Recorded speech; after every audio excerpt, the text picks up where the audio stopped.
Bonjour, dans cette vidéo, nous allons voir comment vous pouvez discuter avec l'intelligence artificielle ChatGPT et surtout comment faire pour obtenir un résultat pertinent. Le souci, c'est qu'une intelligence artificielle ne fonctionne pas comme un être humain et donc il faut lui parler en apprenant à communiquer avec elle. C'est ce qu'on appelle le prompt engineering et dans cette vidéo, nous allons voir comment vous pouvez rédiger un prompt de façon efficace pour que l'intelligence artificielle, ici ChatGPT, vous réponde de façon pertinente. C'est que donc, il va falloir apprendre à parler à l'intelligence artificielle en suivant une technique de rédaction qui va nous permettre de nous garantir le meilleur résultat. Imaginons que je veuille passer un entretien, pouvoir accéder à un poste de comptable, par exemple, dans une entreprise, et que je souhaiterais me faire aider par l'intelligence artificielle afin de savoir comment préparer mon entretien. Donc, dans un premier cas, si je n'utilise pas de méthode, ce que je ferais naturellement, c'est que je me mettrais ici. Donc, il faut se connecter à ChatGPT sur l'interface. Si vous ne savez pas comment faire, j'indique dans cette vidéo comment vous pouvez créer un compte gratuit sur ChatGPT et comment vous pouvez vous connecter ensuite pour pouvoir discuter avec l'intelligence artificielle. Bref, donc là, je me mets dans la partie réservée ici à la rédaction de ma question. Je souhaiterais des conseils pour me préparer à un entretien d'embauche comme comptable. Peux-tu m'aider? Voilà, par exemple, point d'interrogation. Et là, vous voyez que si je valide, donc voilà, ChatGPT me répond.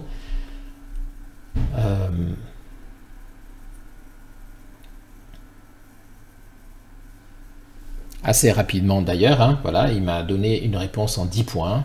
Il me dit, voici quelques conseils pour préparer un entretien d'embauche en tant que comptable.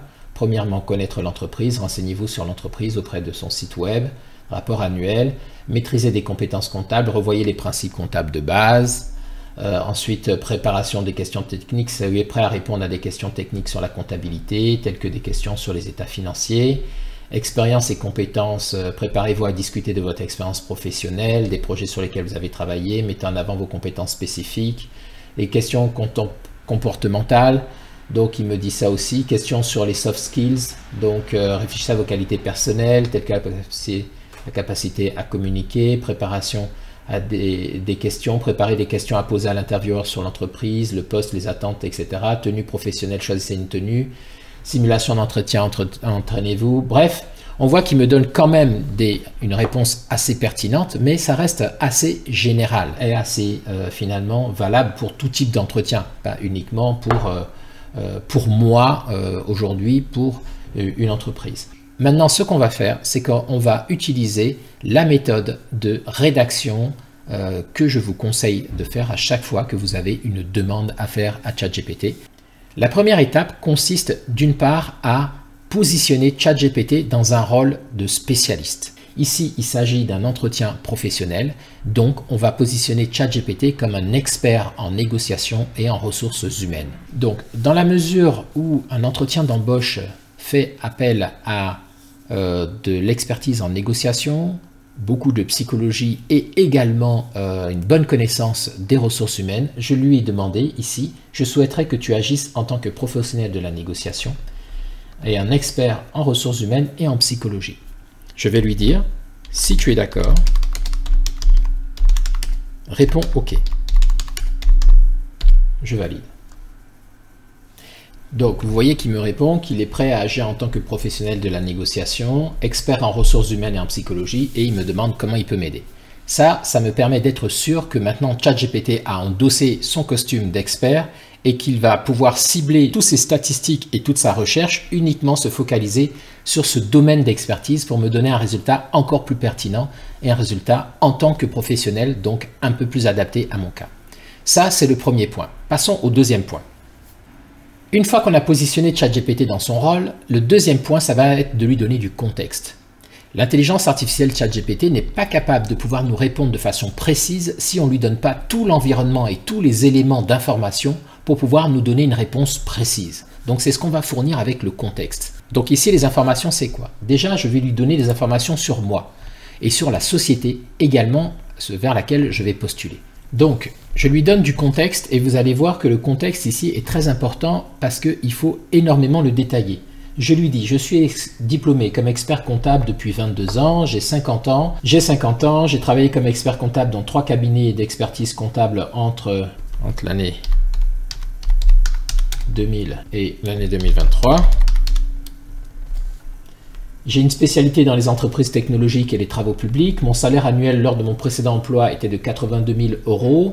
Je vis en couple marié avec 3 enfants adolescents. Je souhaite passer le plus de temps en famille, donc je recherche un emploi, on va dire, à temps plein et en CDI, mais qui privilégie le télétravail au moins à 50% du temps.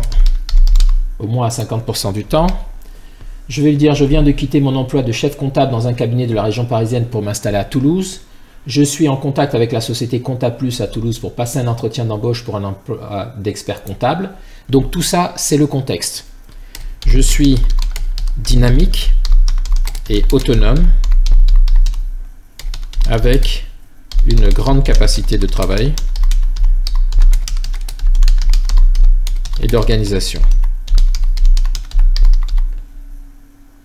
Donc là, on lui a donné le contexte. Donc vous voyez, le contexte, en fait, je lui fais mon CV. Je lui fais non seulement mon CV par rapport au poste, je donne tous les éléments, mais je lui fais mon CV aussi par rapport à mes compétences, par rapport à ma situation familiale. Et maintenant que je lui donne tout ça, il va être capable de me répondre parce que je lui ai donné toutes ces informations de façon très précise. Sachez qu'une fois que j'ai indiqué ça, dans la mesure où j'ai commencé une conversation avec lui, vous voyez, depuis le début, j'ai commencé une conversation, et que là, je lui ai dit de se positionner, sachez que pendant toute la conversation, il va garder les informations que je lui donne en tête pour pouvoir générer des réponses à partir de ces informations-là. Je n'ai pas besoin systématiquement jusqu'à la fin de la discussion de lui rappeler à chaque fois son rôle, de lui redonner du contexte. Et maintenant, je vais lui dire pourquoi je lui ai donné du contexte. Je souhaiterais que tu m'aides à préparer cet entretien d'embauche afin que je puisse optimiser mes chances de réussite et surtout obtenir un poste comme expert comptable en télétravail. Donc ça, c'est le contexte. Maintenant, est-ce qu'il a assez d'informations par rapport au contexte ou est-ce qu'il lui faut des informations supplémentaires pour pouvoir m'aider? Donc je finis ça en lui disant, as-tu assez d'informations pour m'aider? Sinon, pose-moi des questions supplémentaires. Voilà. Donc, je finis toujours ma requête par une question, pour soit m'assurer qu'il a bien compris ce que je lui demande, soit pour lui demander de réaliser quelque chose. Vous voyez que dans cette étape, je ne suis pas allé de but en blanc à lui demander de me donner les techniques pour pouvoir préparer l'entretien. Pour l'instant, je lui demande, est-ce qu'il est sûr d'avoir bien compris ma demande et est-ce que je lui ai donné assez d'informations pour qu'il me réponde? Je valide.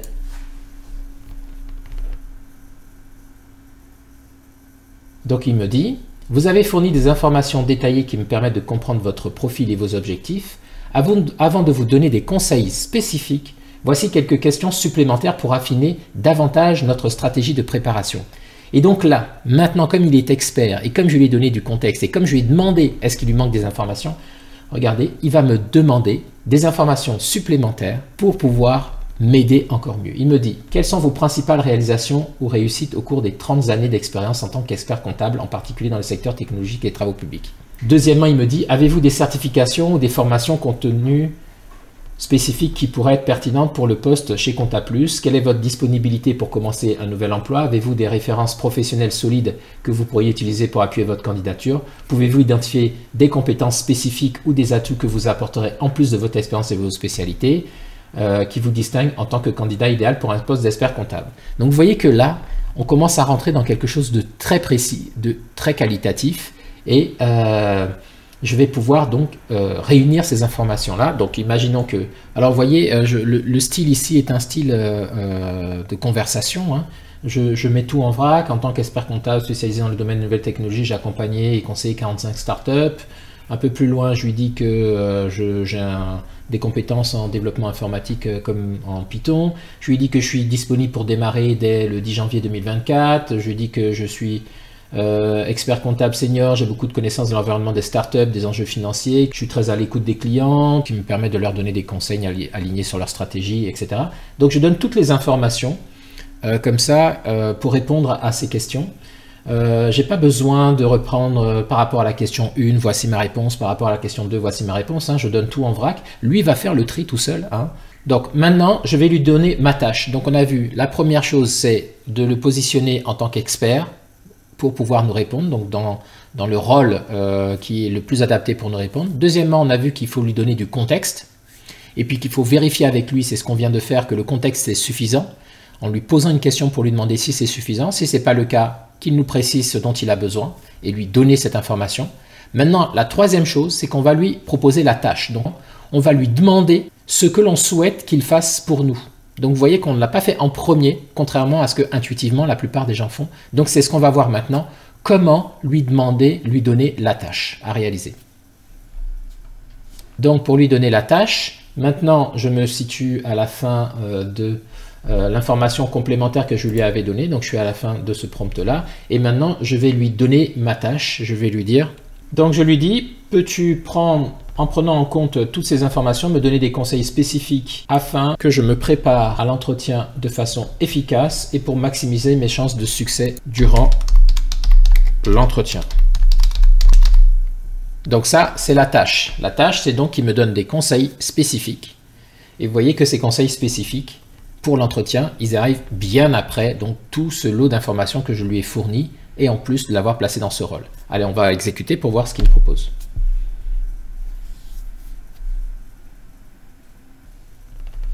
Donc là, on voit, il me propose du coup, mettez, pour préparer efficacement votre entretien avec Compta+, mettez en avant votre expertise sectorielle, soulignez votre expérience avec les startups, mentionnez les 45 startups que vous avez accompagnées, mettez l'accent sur les défis financiers spécifiques auxquels elles sont confrontées, comment vous les avez aidées à naviguer dans ce secteur concurrentiel. Donc je vais pouvoir préparer une petite séquence que je vais apprendre et m'entraîner pour pouvoir donner ces éléments-là et les placer à un moment ou à un autre dans l'entretien. Valorisez votre formation complémentaire, mentionnez votre formation développeur Python comme un atout qui vous permet de comprendre les aspects techniques des entreprises technologiques, renforçant ainsi votre capacité à fournir des conseils adaptés et pertinents. Donc là, il me dit, par rapport à la formation en développement informatique que vous avez, faites valoriser ça, adaptez votre discours aux besoins de l'entreprise, faites des recherches approfondies sur Compta+, identifiez comment vos expériences et votre expérience peuvent répondre à leurs besoins spécifiques, en particulier dans le contexte de la comptabilité pour les entreprises technologiques. Préparez des exemples concrets, donc des exemples spécifiques de situations où votre sens de l'analyse et vos conseils ont eu un impact positif avec les entreprises pour lesquelles vous avez travaillé. Utilisez des chiffres et des données tangibles. Mettez en avant votre capacité à télétravailler, à travailler en télétravail. Soulignez votre expérience et votre confort avec le télétravail, en expliquant comment vous avez maintenu une communication efficace avec vos clients et vos équipes à distance tout en atteignant vos objectifs professionnels. Préparez des questions stratégiques, réfléchissez à des questions intelligentes à poser lors de l'entretien pour démontrer votre intérêt pour l'entreprise, évaluer si les postes de l'entreprise correspondent à vos attentes en matière de télétravail et d'équilibre de vie professionnelle. Travaillez sur votre communication, mettez en avant votre calme, votre écoute active comme des qualités qui vous permettent de comprendre les besoins de vos clients. Gérez les questions de salaire et les avantages, soyez prêt à discuter de vos attentes salariales. Donc bref, on voit que ici, par rapport, je vous rappelle, à la première réponse de conseil, connaissance de l'entreprise, maîtrise des compétences comptables, préparation des questions techniques, expérience, qui est un gabarit qui peut s'appliquer à n'importe quelle réponse d'entraînement pour un entretien, on voit que là, avec cette méthode qui permet de le positionner dans un rôle, ensuite de lui donner des éléments contextuels très précis, de lui demander de vérifier ces éléments contextuels s'ils sont suffisants, et ensuite lui proposer la tâche, on voit qu'on a un résultat qui est beaucoup plus pertinent, beaucoup plus affiné. En fait, ce qu'on pourrait faire ici, c'est quatrièmement, lui demander de nous donner sa réponse dans un format qui peut être plus facilement actionnable. Donc quatrièmement, maintenant, on va lui demander de nous donner pour chacun des points, ici, des questions pour simuler l'entretien d'embauche et faire en sorte qu'on puisse utiliser et s'entraîner correctement à partir de ces questions-là en préparant les réponses. Donc dans cette quatrième partie, je lui ai dit peux-tu, en reprenant les conseils, préparer une simulation d'entretien sous la forme d'un dialogue entre le recruteur et moi-même afin que je m'entraîne sur cette base. Et deuxièmement, on lui dit de nous fournir également un dialogue de questions-réponses. Donc questions du recruteur et de réponses possibles que je pourrais fournir pour maximiser mes chances. Et donc on envoie.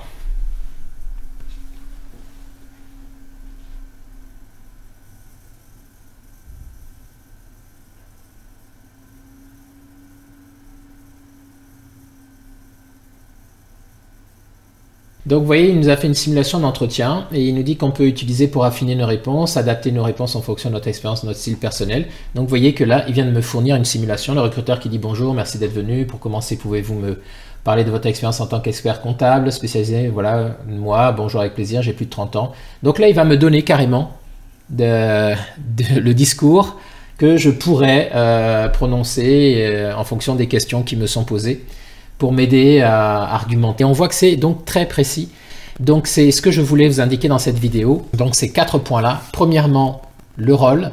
Positionner l'intelligence artificielle ChatGPT dans un rôle pour pouvoir vous aider. Deuxièmement, lui donner du contexte. Et là, plus il a d'informations, plus il pourra vous répondre de façon précise et spécifique. Troisièmement, lui demander si ces informations lui conviennent et s'il a bien compris et s'il en manque ou pas. Quatrièmement, poser la tâche, donc lui dire maintenant qu'il a toutes ces informations-là, ce que vous attendez de lui, et surtout, c'est ce qu'on vient de voir maintenant, sous quel format vous voulez qu'il vous réponde. Donc n'hésitez pas à lui dire, si c'est pour écrire un document, lui donner la taille du document, le style sur lequel ça doit être écrit. Si c'est comme ça une stratégie, lui indiquer de challenger la stratégie, peut-être en comparant plusieurs stratégies possibles, de vous donner plusieurs exemples de stratégies possibles pour atteindre votre résultat.